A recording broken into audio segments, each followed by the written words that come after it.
July 21 തിങ്കളാഴ്ച. മത്തായി 12:38 മുതൽ 42 വരെ വാക്യങ്ങൾ.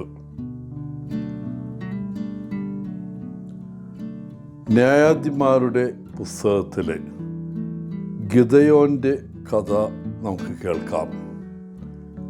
ദൈവം ഇസ്രായേൽ ജനതയെ നയിക്കാൻ അവനെ തിരഞ്ഞെടുത്തപ്പോൾ ഗിദെയോൻ ആരുമല്ലായിരുന്നു. ദൈവം തന്നെ ശരിക്കും തിരഞ്ഞെടുത്തിട്ടുണ്ടെന്ന് ഉറപ്പാക്കാൻ ഗിദെയോൻ ഒരു അടയാളം ആവശ്യപ്പെടുന്നു. അവൻ കുറച്ച്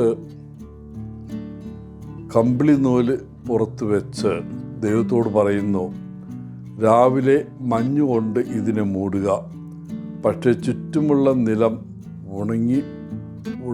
ഉണങ്ങിയിരിക്കണം. രാവിലെ കമ്പിളി നനഞ്ഞിരിക്കുന്നു, നിലം ഉണങ്ങിയിരിക്കുന്നു. പക്ഷെ ഗിദെയോൻ അപ്പോഴും സംശയാലുവാണ്. അവൻ മറ്റൊരു അടയാളം ചോദിക്കുന്നു. നമുക്കെല്ലാവർക്കും അടയാളങ്ങൾ ആവശ്യമുള്ള ഒരു സമയമുണ്ട്. അതേസമയം വിശ്വാസം ആവശ്യമുള്ള ഒരു സമയവുമുണ്ട്. ഇന്നത്തെ സുവിശേഷത്തിൽ ഫരിസേയരും ശാസ്ത്രിമാരും യേശുവിൻ്റെ അടുക്കൽ വന്ന് പറയുന്നു, ഞങ്ങൾ നിങ്ങളിൽ നിന്ന് ഒരു അടയാളം കാണാൻ ആഗ്രഹിക്കുന്നു. എന്നാൽ യേശു അവർക്ക് ഒരു അടയാളം നൽകാൻ വിസമ്മതിക്കുന്നു. വിശ്വസിക്കാൻ ഒരു അടയാളം ആവശ്യമുള്ളത് ദോഷവും അവിശ്വസ്തവുമായ ഒരു തലമുറയാണെന്ന് അവൻ അവരോട് പറയുന്നു. തുടർന്ന് യേശു അവരോട് പറയുന്നു, യോനായുടെ അടയാളം ഒഴികെ മറ്റൊരു അടയാളവും ലഭിക്കില്ല. ഫരിസേയരും ശാസ്ത്രിമാരും യഥാർത്ഥ കപടനാട്യക്കാരായിരുന്നു. അവർ യേശുവിനെ ഗുരു എന്ന് അഭിസംബോധന ചെയ്തു. പക്ഷേ അവർ അവനിൽ വിശ്വസിക്കുന്നില്ല. വാസ്തവത്തിൽ അവർക്ക് അവനോട് പുച്ഛമായിരുന്നു. യേശു തീർച്ചയായും മിശിഹാണെന്ന് ബോധ്യപ്പെടാൻ അവർ ഒരു അടയാളം ആവശ്യപ്പെട്ടു. പക്ഷേ യേശു ഇതിനകം നിരവധി അത്ഭുതങ്ങൾക്ക് സാക്ഷ്യം വഹിച്ചു. ഭൂതബാധിതനായ ഒരു മനുഷ്യൻ്റെ രോഗശാന്തി ഉൾപ്പെടെ നിരവധി അത്ഭുതങ്ങൾ അവർ കണ്ടതാണ്. അവർക്ക് യഥാർത്ഥത്തിൽ വേണ്ടിയിരുന്നത് അവനെ അപകീർത്തിപ്പെടുത്തുക എന്നതായിരുന്നു.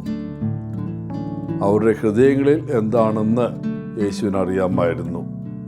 അതിനാൽ അവൻ അടയാളങ്ങൾ നൽകാൻ വിസമ്മതിച്ചു.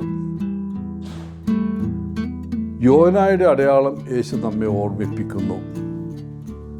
മനസ്സില്ലാ മനസ്സോടെ മാനസാന്തരത്തിൻ്റെ ഒരു സന്ദേശവാഹകനായി യോന മാറിയ കാര്യം നമുക്കറിയാം. പക്ഷെ അവൻ ദൈവവചനം അനുസരിച്ചപ്പോൾ മുഴുവൻ ജനങ്ങളും അനുതപിച്ചു. ഒരു നല്ല വ്യക്തിക്ക് എന്തുമാത്രം നന്മ ചെയ്യാൻ കഴിയുമെന്ന് സങ്കല്പിക്കുക. ഒരു നഗരം മുഴുവൻ നാശത്തിൽ നിന്ന് രക്ഷപ്പെട്ടു.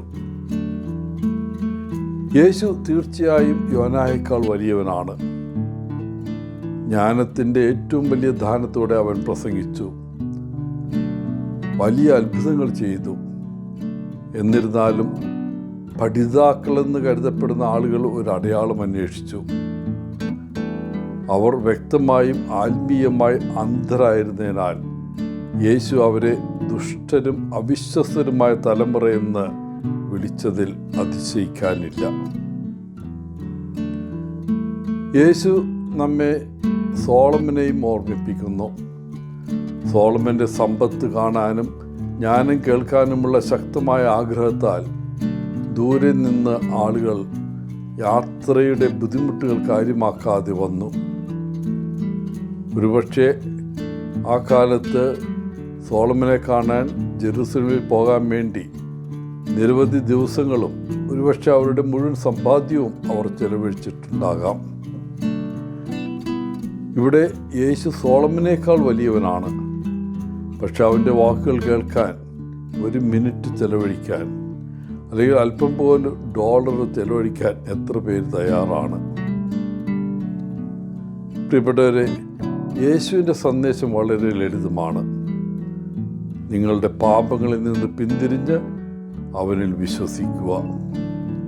അവൻ മാത്രമാണ് യഥാർത്ഥ അടയാളം, ദൈവത്തിൻ്റെ സ്നേഹത്തിൻ്റെയും കരുണയുടെയും ശക്തിയുടെയും അടയാളം. എല്ലാവർക്കും നല്ലൊരു ദിനം ആശംസിച്ചുകൊണ്ട് ഒത്തിരി സ്നേഹത്തോടെ മോളച്ചൻ CSSR ഫ്രം കേരള.